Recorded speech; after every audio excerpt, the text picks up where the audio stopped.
Washington News and Talk. Kebakaran yang terjadi di TPA Jatibarang, Semarang melalap lebih dari 1 hektar lahan TPA. Sebanyak 19 unit mobil pemadam pun diturunkan untuk melakukan pemadaman sejak Senin 18 September. Banyaknya bahan kering dan angin yang kencang menjadi penyebab api susah terkontrol dan dipadamkan. Bagaimana perkembangan terkini di TPA Jatibarang? Kita jumpai Kepala Dinas Pemadam Kebakaran Kota Semarang Nurkolis, STMT. Washington News and Talk. Pak Nurkolis, perkembangan terkini peristiwa kebakaran TPA Jatibarang sampai saat ini sudah seperti apa, Pak? Ya, terima kasih. Jadi ini sudah memasuki di hari ketiga. Ya, fase yang kemarin kita sudah memasuki untuk pendinginan. Jadi untuk pendinginan kemarin kami masih siapkan 8 armada. Kami siapkan 8 armada. Kemudian kita melihat situasi dan kondisi saat ini sudah mulai sudah mulai membaik, tinggal sisa-sisa asap-asap yang mungkin perlu kita antisipasi. Dan ini kami juga masih standby ada di sana. Ini sampai dengan kondisi kalau untuk pendinginan paling tidak sudah tidak ada asap lagi. Karena kalau masih ada asap itu masih ada kemungkinan indikasi untuk yang terbakar yang ada di bawah atau ada bara yang ada di bawah. Nah, sehingga ini paling tidak yang untuk kondisi pendinginan ini sampai dengan tidak ada asap lagi. Ya. Berarti kalau dari proses api sudah padam ini sebenarnya mulai dari kapan sih, Pak? Ini pas saja adanya kebakaran sampai dengan pukul 2:30 ya, 2:30 malam. Ya. Ini mulai dari sekitar jam 2 ya, jam 2 siang sampai dengan 2:30. Ini yang kita upayakan, dan 2:30 itu sudah proses untuk pendinginan. Ya. Berarti 2:30 dini hari kemarin ya, Pak ya? Iya, sudah kemarin ya.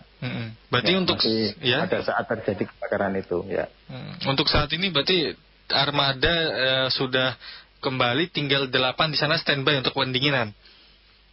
Ya, yang ini sudah mulai pendinginan kemarin dari 8, kemudian ini kita standby-kan 2 yang ada di sana. Karena ada 2 titik lokasi pantau kami ada di sana. Namun demikian nanti kalau ada perkembangan lebih lanjut, tentunya akan kami segera kirim. Misalnya ada paling tidak kalau perlu ada bantuan untuk pemadam kebakaran atau penambahan armada, kita sudah sigap ya. Tapi sejauh ini kemarin bantuan dapat dari mana saja, Pak? Datang dari mana saja?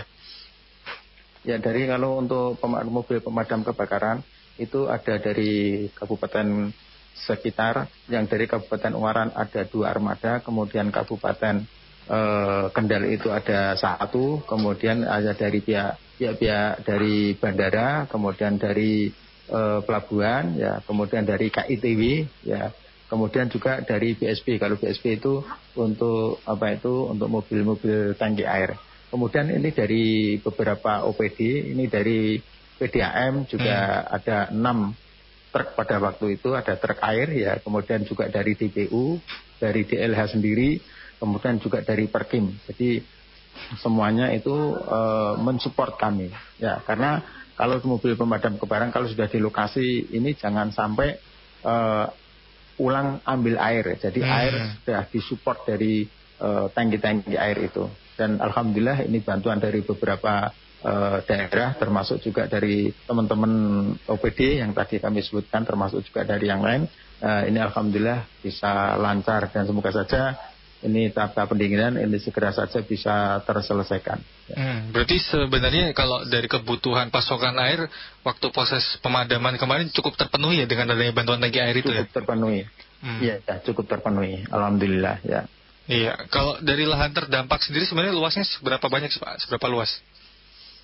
Jadi kalau yang terdampak itu sebenarnya kan ada di lokasi yang di 2 hektar itu.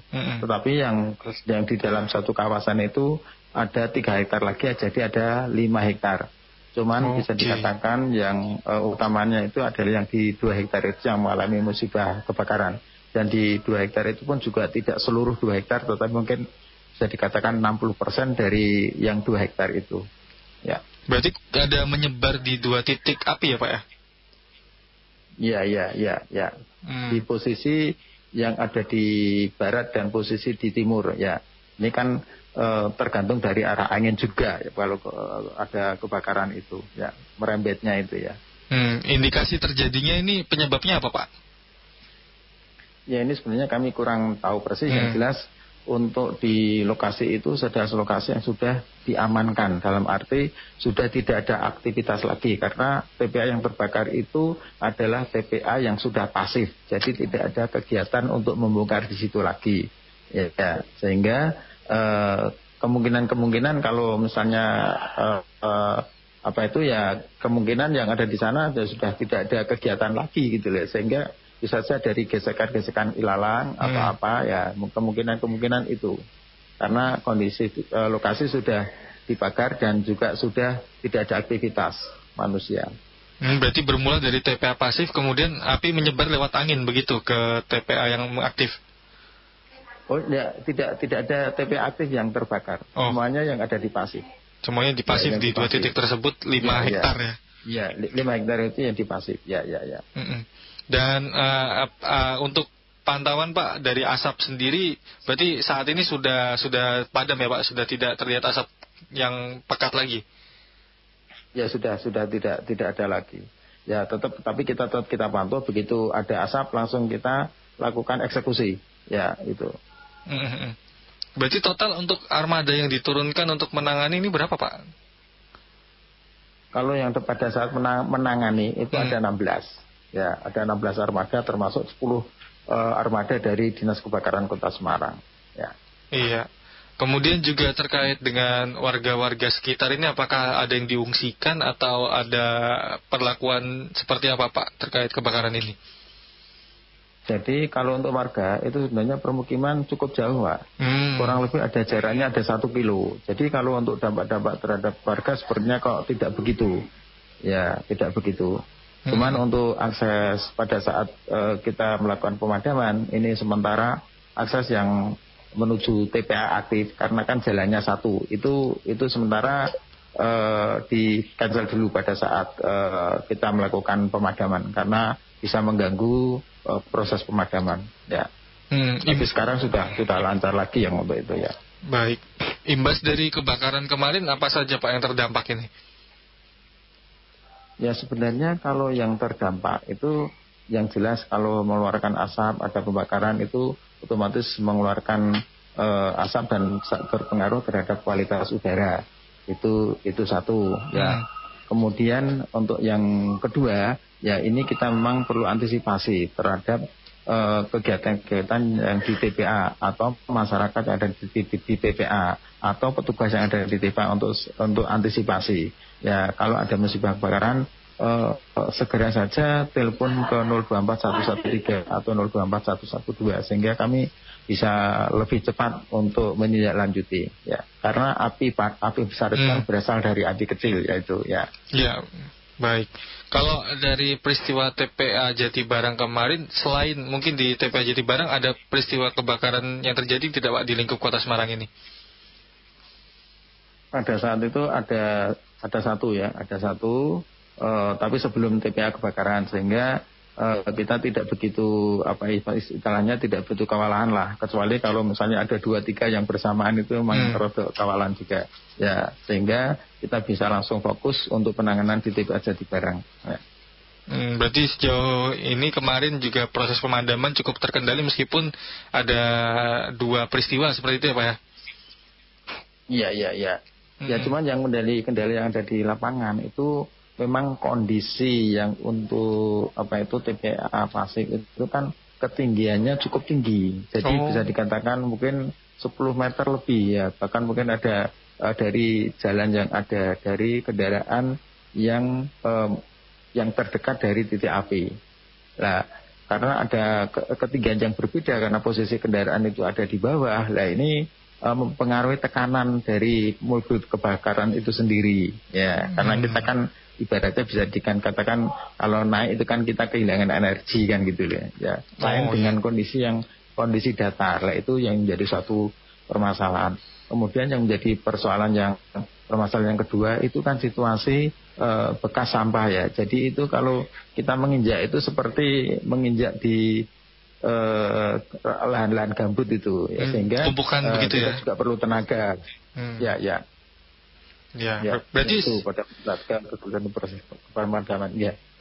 Sebenarnya berarti bentuk yang kebakaran kemarin di TPA Pasif itu berarti gunungannya cukup tinggi itu, Pak? Iya, cukup tinggi.